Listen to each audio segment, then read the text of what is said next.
কৃষ্ণ কৃষ্ণ হরে হরে হরে রাম রাম রাম হরে হরে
কিভাবে সে আত্মনিবেদন করতে হয়?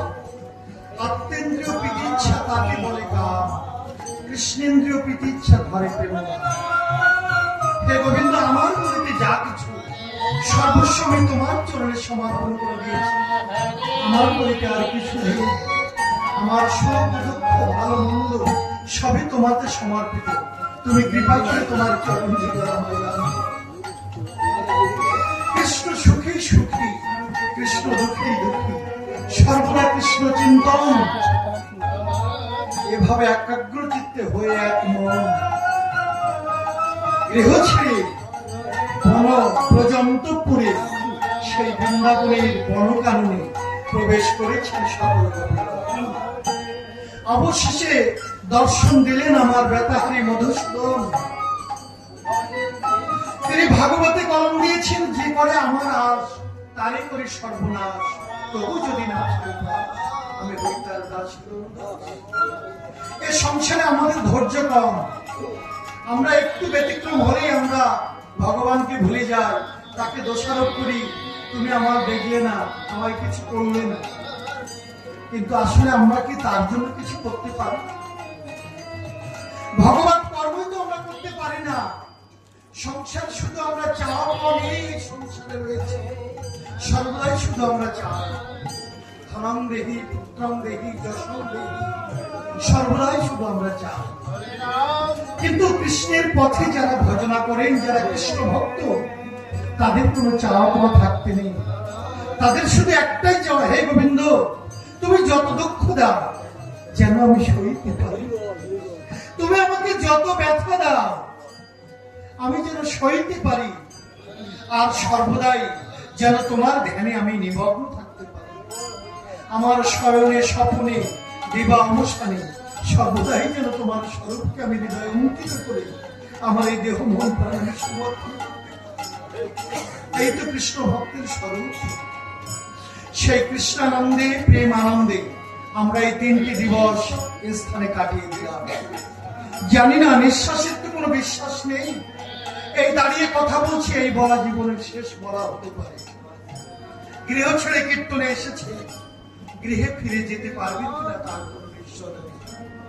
কেননা পদ্মপত্রে বারিবিন্দু যেমন টলমল করে, তদ্রুপ অতীব সংশয় এই প্রাণ পাখি কখন কার পাখি বিচ্ছুটে যাবে আমরা। তাই বিদায় করে প্রাণ গোবিন্দের চরণে আমরা প্রার্থনা রাখবো, হে গোবিন্দ, জগৎ সংসারে চাওয়ার তো আমাদের অনেক কিছু আছে, কিন্তু সকল চাওয়ার বাইরে যেন তোমার সেবার করে হলেও এই দেহকে তুমি সুস্থ রেখো। তোমার এরূপ ভক্ত যারা দিবানিশি তোমার নামে ধ্যানে মগ্ন থেকে সর্বদা তোমার চিন্তনে থাকে, তুমি তাদেরকে এই কৃপা করো যেন তারা সুস্থ দেহে থেকে তোমার ভজন সাধনে রত থাকে। আর যে সকল বিদেহী আত্মা যে আমরা এই পৃথিবীর মায়া কাটে বিদায় নিয়েছি, আবার যদি তাদের এই জগতের বুকে আসতে হয়, তুমি এই কৃপা করো যেন তারা জন্মে জন্মে কৃষ্ণ ভক্ত মায়ের কোলে পুনর্জন্ম নিয়ে এই জগৎকে তারা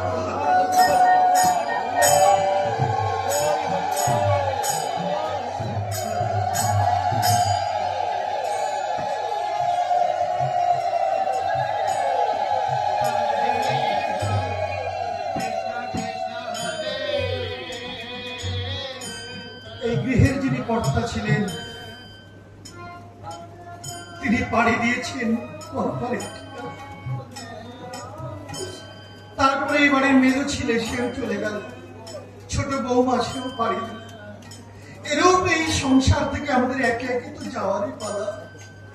আমাদের শ্রদ্ধা বেশ কিছুদিন ধরে অসুস্থ হয়েছে। আমি গোবিন্দের কাছে এই প্রার্থনা করবো যে আমরা অন্তত এই তোমার কর্মের জন্য যে আমরা সর্বদাই ভাবনা চিন্তার মাঝে থাকেন, সমাজের ভালো মন্দির চিন্তন যাদের মাথায় রয়েছে, তাদের তো এই সংসারে দীর্ঘায়িত করার তোমার অবশ্যই করতে হবে। কারণ তারা পৃথিবীতে থাকলে পৃথিবীর মঙ্গল হবে, জীবের মঙ্গল হবে।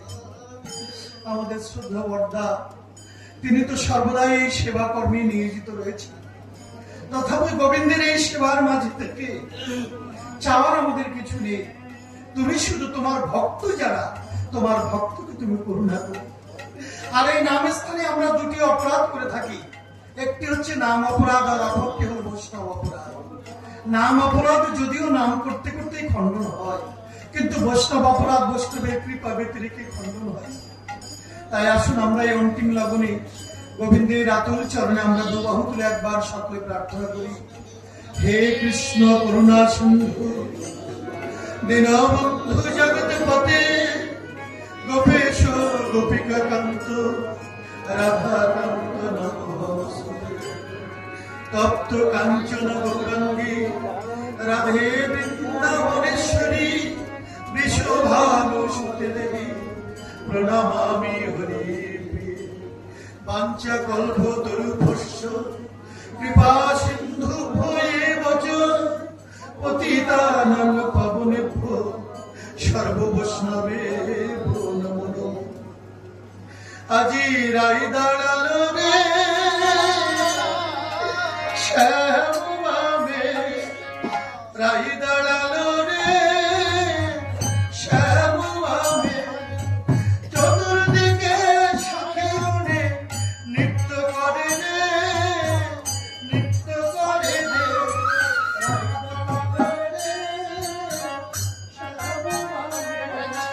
রাই দাঁড়ালো রে রাধারানী কি, রাধারানী কি, শ্যাম সুন্দর কি, বৃন্দাবন ধাম কি।